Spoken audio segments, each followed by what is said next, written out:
Benvinguts a la Biblioteca Josep Roig i Raventós i us puc dir que estem molt contents de fer aquest acte perquè és un dels que ja veiem més gent aquí davant i a més ens fa especial il·lusió per moltes coses presentar aquest llibre de la sèrie Sánchez i Mústica aquí a la Biblioteca. Volem agrair i presentar a persones que han volgut col·laborar també. Són el Joan Duran, la Lídia Gázquez, i el Francis Saleses. No avançarem el que faran cadascun, però em sembla que us ho podeu arribar a imaginar una miqueta.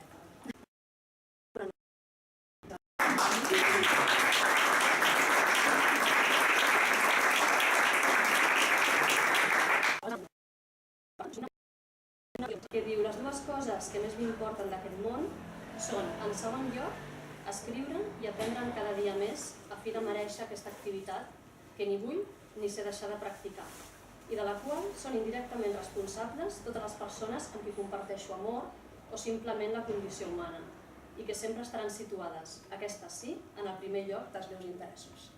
Continuo subscrivint. No sé quan vaig dir, però continuo. I estic d'acord. Aquí tinc dos voluntaris. Hi haurà la meva entonació, però també la de la Lídia Gázquez i la del Joan Duran, i que m'ajudaran a llegir els contes. I us llegirem un fragment de cada conte, que no serà del final, serà un fragment que no desvetllarà cap secret, però espero que sigui un fragment que us tempti per continuar llegint.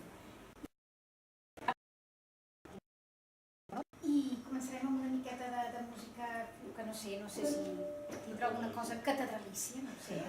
No ho sé, perquè jo no he sentit cap de les músiques.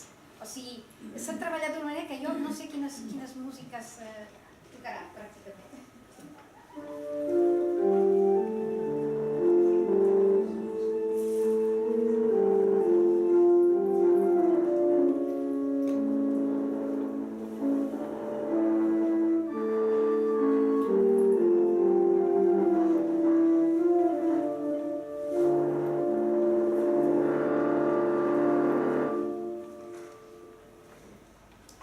L'Alberg i la catedral. Abans de començar aquest conte, que és el primer del llibre, volia dir una frase que he escrit a la revista Núvol, amb Joan Duran, i que diu: en les filigranes d'ara et diré què em passen les dones, mai res és el que podria semblar de bon principi. I aquest és el principi. Què té la catedral de Castelló que no tinguin d'altres? Cap ni una en tot el món. Què té que d'altres no tinguin i no pugui endevinar-se en els seus llenços, vitralls, orfebreries, ni ho revelin les seves relíquies ocultes, ni es deixi descobrir la seva arquitectura, que no pugui trobar-se, per més que es recerqui, ni tan sols en lloc de si mateix? Me'n va parlar un indigent dels més rellevants i populars de Sitges, la nit que per primer cop va adreçar-me la paraula. L'home, de llarga tradició tílica i sempre acampat en un carrer per a vianants, sense solta ni volta, però raonablement serè, va barrar-me el pas. Has estat mai a la catedral de Castelló?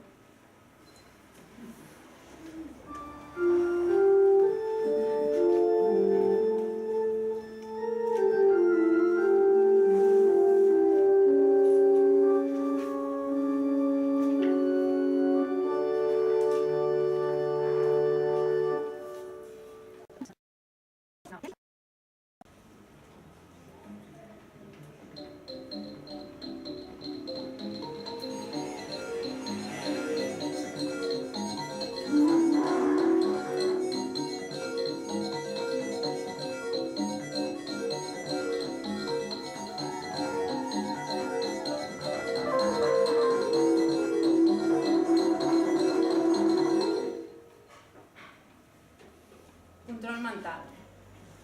Amb els ulls tancats visualitzava un per un els rostres de tots els seus examants que, malgrat els fracassos, havien sabut provocar-li traques finals de satisfacció incomparables en aquest món. Si no, a sant de què els hauria aguantat?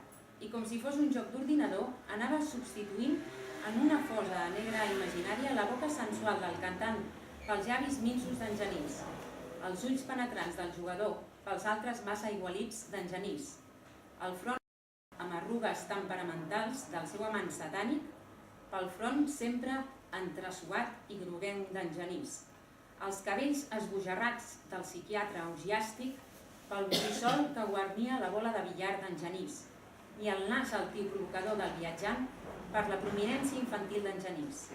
I així fins que cada una de les faccions d'en Genís, en integrar-se en la resta de la cara dels altres homes, anava impregnant-se i apropiant-se de les facultats de seducció que aquests havien exercit sobre ella.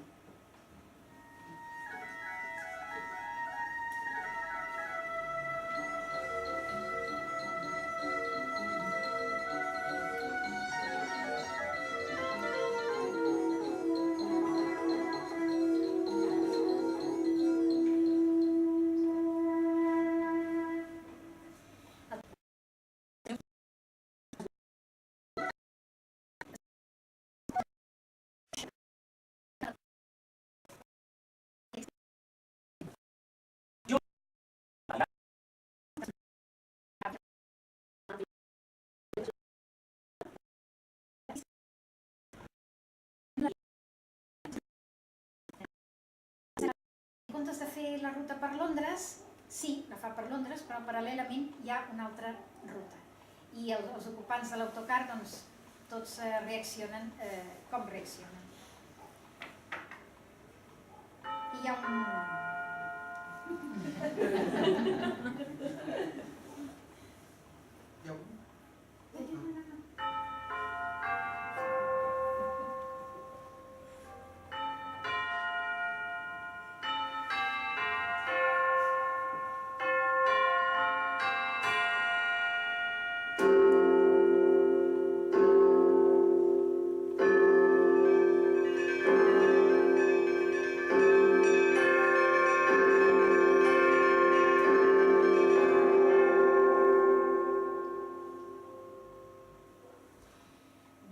una tarda o 15 dies, la meva experiència d'aquella tarda.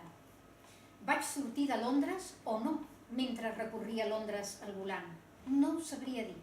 Mai el temps i l'espai m'han resultat tan elàstics com aleshores.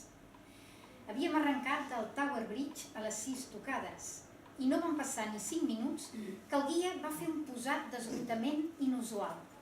De fet, es va desplomar el seu seient al costat del meu. Va traure un mocador i se'l va passar a prop dels ulls com si s'eixugués la suor. També podia ser que plorés, però la probabilitat era remota i no la vaig considerar.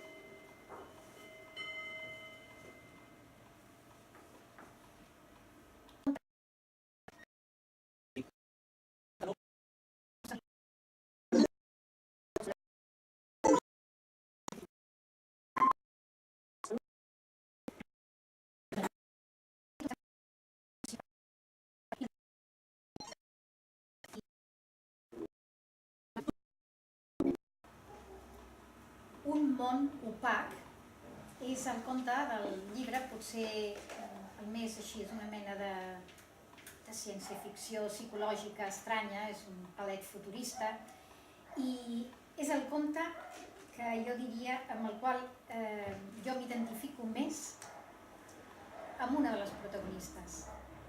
És pràcticament no una declaració de principis, sinó una confessió de principis.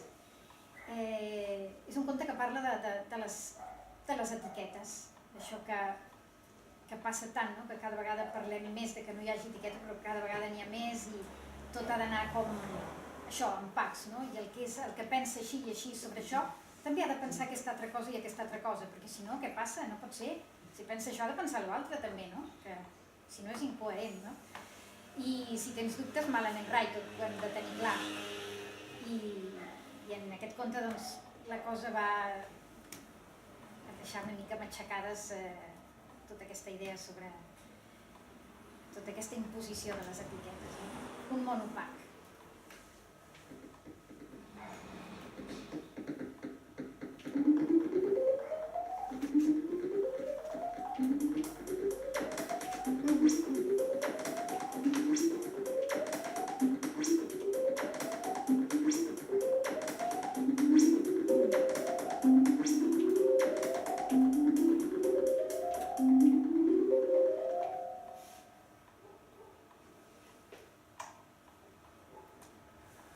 món opac.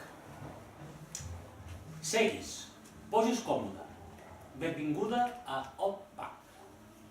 Avui dia és imprescindible formar part, com a mínim, d'un dels grups humans, i els PACs defineixen el grup.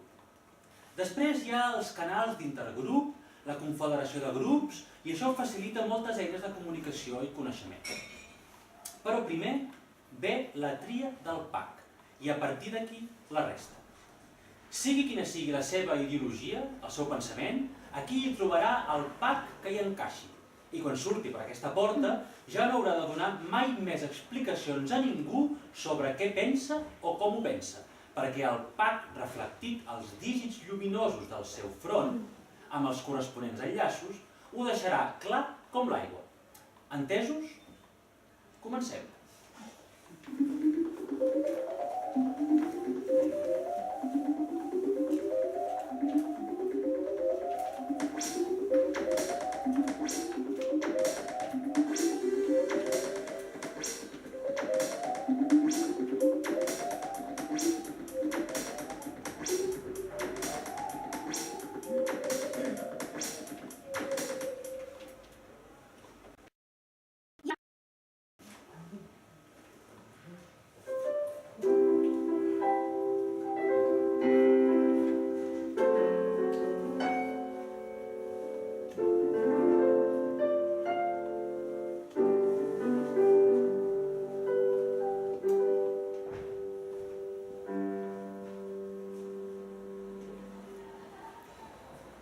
Quan s'ho mirava des de l'angle benvolent, però, pensava que 30 dies permetien enyorar i intensificar el rebombori de l'espera. I d'una cosa n'estava certa, certa com de cap altra. Si volia continuar percebent la mensualitat afectiva d'aquell home que tan feliç la feia, havia d'evitar preguntes que es procreen, fan emergir caps que volen ser lligats i quan es lliguen deixen al descobert altres caps que també reclamen la seva dosi de lligadures i així fins que la troca acaba per embolicar-se fatalment.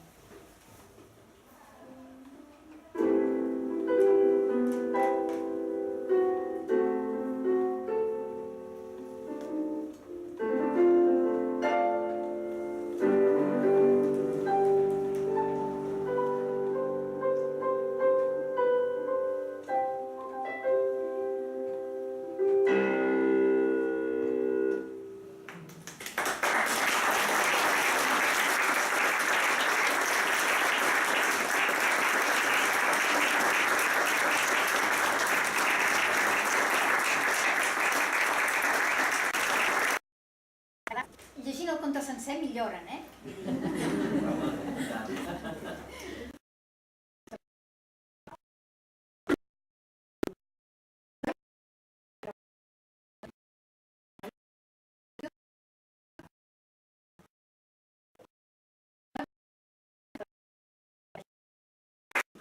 molt contenta i us agraeixo un per un l'assistència. Si algú vol